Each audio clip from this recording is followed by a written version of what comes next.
नमस्कार, आपका स्वागत है न्यूज़ मीडिया मंच पर। एक बार फिर से मैं हूं देवेंद्र त्रिपाठी और आज आपकी मुलाकात करवा रहा हूं एक ऐसे उम्मीदवार से जो अ, जिस सीट से लड़ रहे हैं उस सीट पर जो चुनाव के या मतदान के आंकड़े थे 2019 के, वो और 2024 के जो आंकड़े हैं वो अपने आप में चौंकाने वाले होंगे। और चौंकाने वाले इसलिए हैं कि इस सीट पर पिछली बार 2 पार्टियां जो एक दूसरे के खिलाफ लड़ रही थी, वो दोनों पार्टियां एक साथ चुनाव लड़ रही हैं। मैं बात कर रहा हूं बागपत सीट की, और बागपत सीट से राजकुमार सांगवान जी इस बार चुनाव लड़ रहे हैं 2024 में।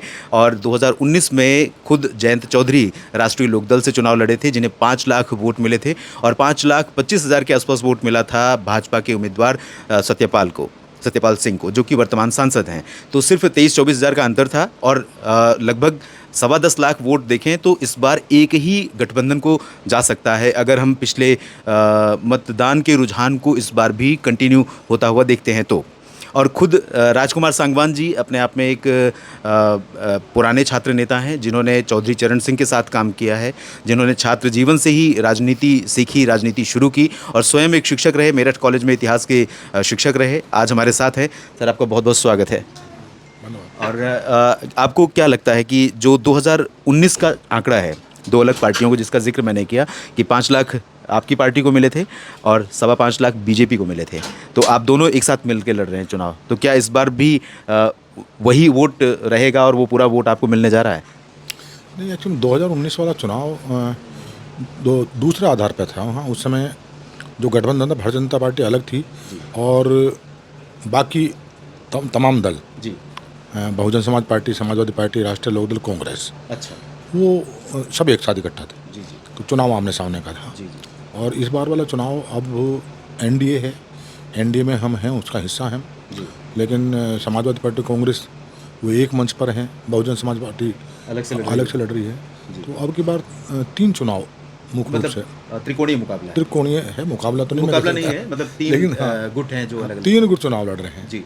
एक एनडीए है जी और एक इंडी है जी जी और बाकी बहुजन बहुजन समाज समाज पार्टी। तो 2019 वाले में और इसमें तो थोड़ा समानता नहीं है। ये तो आपका पैटर्न दूसरा है जी।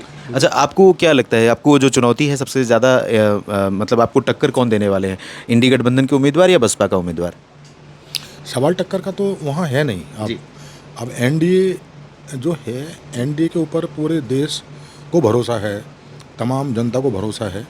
देश 10 वर्षों में जितना विकास की तरफ आगे बढ़ा है जी। और देश की साख दुनिया में जी। जिस तरह बढ़ी है, तो तमाम लोगों का जो ध्यान है वो एनडीए की तरफ है, नरेंद्र मोदी जी की तरफ है जी। वो भरोसा उनमें करते हैं और उन्हीं के साथ वो खड़े हैं जी। वो चाहते हैं कि देश मजबूत हो, नरेंद्र मोदी तीसरी बार प्रधानमंत्री बने। जी। और बाकी जो दूसरी पार्टियां चुनाव लड़ रही हैं, इंडी के बारे में सब जानते हैं कौन लोग इकट्ठा हैं, और बहुजन समाज पार्टी में जानते हैं भाई वहाँ क्या है जी। तो वहाँ ऐसा रुझान नहीं है। लेकिन मेरा ये मानना है वो तो आपस में उनका है चुनाव, वो नंबर 1 मतलब नंबर 2-3 का उनका झगड़ा है, कौन सा 2 पर है कौन 3 पर है। जी जी। बाकी चुनाव के मुकाबले का उनसे कोई मतलब नहीं। अच्छा, पिछली बार लगभग 64% मतदान हुआ था, इस बार लगभग 58.5% मतदान हुआ है, तो लगभग 6.5% के आसपास देखें, 56.5 हुआ है, तो 6.5% के आसपास मतदान जो कम हुआ है उससे क्या फ़र्क पड़ेगा? 9% कम होगा। 9% कम हुआ। जी जी। हाँ, 56.5 हुआ अब की बार जी। और पिछली बार। लेकिन उसका जो है ना वो पैटर्न पूरा इस समय पूरे पश्चिम उत्तर प्रदेश का नहीं बल्कि उत्तर प्रदेश का पैटर्न यही चल रहा है, सेम चल रहा है। जी जी। हाँ, उसमें ऐसा नहीं है कि किसी एक लोकसभा में कम हुआ, मतलब हमसे कम तो मथुरा में भी हमसे कम है, गाजियाबाद में हमसे कम है, कई लोकसभा हैं जो हमसे भी कम मतदान इनका है। जी। उससे कोई फ़र्क ज़्यादा नहीं पड़ने वाला। और मतदान का कम का जो फ़र्क जो मुझे नज़र आता है उसके पीछे ये जो जिन दिनों में चुनाव हो रहा है जी। ये समय किसान का, मजदूर का, ये काम का समय है बहुत बड़ा। उससे इस समय फसल, उस समय जब मेरा वोटिंग का टाइम मेरा वाला था 26 अप्रैल सेकंड उस समय तो किसान के पास बहुत बड़ा काम था। गेहूं की कटाई चल रही थी, थ्रेसिंग मशीनें लगी थी, कटाई चल रही थी, गन्ना शुगर मिलें बंद होनी थी, उनका अल्टीमेटम था 3 दिन में चीनी मिलें बंद होंगी। 3 दिन में जो गन्ना खड़ा खेत में वो किसान को डालना था, और तमाम मजदूर गेहूँ की कटाई में और गन्ने की छिलाई में लगे थे। जी। तो और अब गर्मी बहुत है बड़ी, तो ये है। हालांकि लग रहा है सब लोगों का जो रुझान है, पूरे देश की जनता का रुझान और उनका ध्यान, वो सब नरेंद्र मोदी जी में भरोसा सबने किया हुआ है और तीसरी बार एनडीए की सरकार बने, नरेंद्र मोदी जी प्रधानमंत्री बने, देश हमारा भारत जो विश्व गुरु बने, जो प्रयास नरेंद्र मोदी जी का, इस बात को लेकर तमाम लोग वोट कर रहे हैं मजबूती के साथ। और राष्ट्रीय लोकदल जब पिछला चुनाव तो जो हुआ था, भारतीय जनता पार्टी एक विचारधारा और राष्ट्रीय लोकदल एक विचारधारा, चौधरी चरण सिंह जी को मानने वाली गांव किसान मजदूर के लिए, ये दोनों आमने सामने थे। आज दोनों विचारधारा एक साथ खड़े हैं और जब दोनों विचारधारा एक साथ खड़े हैं तो पश्चिम उत्तर प्रदेश में फिर दूसरे का कुछ काम होने वाला दूसरे दलों का है नहीं। जी।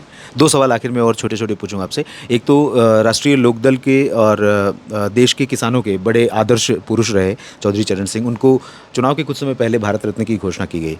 तो इस घोषणा से देश भर में किसानों का जो रुझान है भाजपा या राष्ट्रीय लोकदल के प्रति या एनडीए के प्रति, वो उसमें कितना परिवर्तन आप देखते हैं? एक सवाल ये है। दूसरा सवाल ये है कि जो वोट परसेंट उत्तर प्रदेश में घट रहा है, उसका इंडी अलायंस वाले कह रहे हैं कि उससे भाजपा को नुकसान हो रहा है क्योंकि भाजपा का वोटर नहीं निकल रहा है और इंडी अलायंस को ज़्यादा वोट पड़ रहे हैं। और बीजेपी के लोग कह रहे हैं कि क्योंकि विपक्षी दलों के जो वोटर हैं उनको पता है कि एनडीए जीत रहा है, तो इसलिए वो एनडीए को वोट करने वाले निकल रहे हैं और इंडी अलायंस के वोटर नहीं निकल रहे हैं।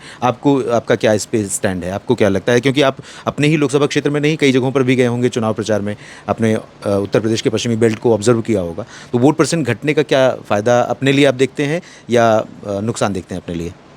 जो इंडी अलायंस है ना, जो इंडी अलायंस है, वोट प्रतिशत तो उनका कम है और सबको पता भी है, पूरा देश जानता है। जिस जिस प्रदेशों में ये जो पार्टियां हैं जिनका भी अलायंस हुआ है, उन सब ने प्रदेशों को और देश को लूटने का काम किया है, सबको पता है। तो ऐसा नहीं कि उनके प्रति किसी को सहानुभूति है, उनके प्रति को रुझान है, उनके प्रति को वोट के प्रति उत्साह है। और भारतीय जनता पार्टी का जो गठबंधन एनडीए का जो वोटर है, वो पूरी तरह से पूरे हौसले के साथ मतदान कर रहा, उनके साथ खड़ा। वो देश की साख दुनिया में मजबूत हो, इसके लिए वो सब लोग साथ हैं उनके। तो यहाँ वोट में प्रतिशत में कोई ऐसा वो नहीं है और सबको पता भी है ये बात। तो इंडिया गठबंधन जो इंडी वाले हैं वो तो समझ गए इस बात को कि सरकार तो एनडीए की बननी है और जो 400 पार का नारा साकार होने जा रहा है ना, उसके लिए ही लोग वोट भी कर रहे हैं। तो हताशा निराशा तो उनके अंदर है। अब वो क्या कह रहे हैं क्या नहीं कह रहे, ज़्यादा ना जनता उनकी बात को सुनती है, ना उनकी बात पर ज़्यादा गौर कर रही है, ना हम तो कभी ध्यान भी नहीं देते। हमें तो पता है और ये सब जनता भी जानती है कि जो इतना बड़ा कुनबा लुटेरों का इकट्ठा है, इनको वोट दे के करेंगे क्या, ना इनकी सरकार बनेगी।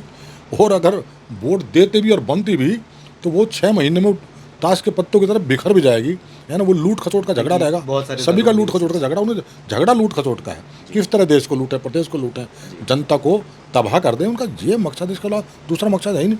देश के प्रति लगाव उन्हें नहीं है, समाज के किसी प्रति, किसान के प्रति उन्हें लगाव नहीं है, देश की तरक्की प्रगति कैसे हो इसके प्रति उनके पास सोच नहीं है।